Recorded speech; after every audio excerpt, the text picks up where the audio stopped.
Shalom family, welcome to today. This week's Parsha is Vahet Hanan. It means and I pleaded, and the chapters are Deuteronomy 3:23 through 7:11. And the main events include more of Moses' words, including his plea to enter the land and God's no, using God's ways to lead by example, warning against idolatry, honoring the Lord as God, cities of refuge, the 10 commandments repeated for the next generation.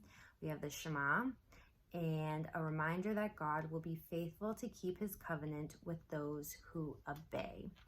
So I want to look at Deuteronomy chapter 4, verses 9 and 10, which says, "Only be careful and watch yourselves closely so that you do not forget the things your eyes have seen or let them fade from your heart as long as you live. Teach them to your children and to their children after them. Remember the day you stood before the Lord, your God, at Horeb, when he said to me, 'Assemble the people before me to hear my words so that they may learn to revere me as long as they live in the land and may teach them to their children.'" So this is Moses speaking, encouraging the Israelites to go into the land and share with the future generations what got them there. And today I want to stress the importance of sharing our stories just like God commanded the Israelites to do.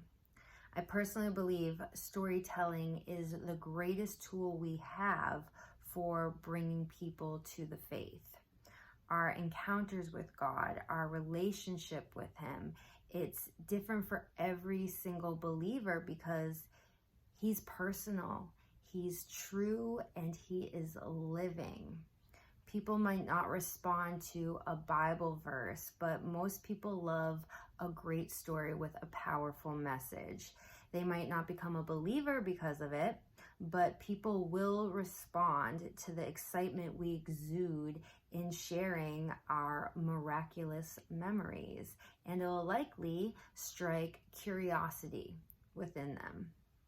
It's also important that we continue to share our experiences with God so we don't forget them. Recounting often what God has done for us, the miraculous ways he's shown his goodness in our life, it keeps our hope alive and our faith strong.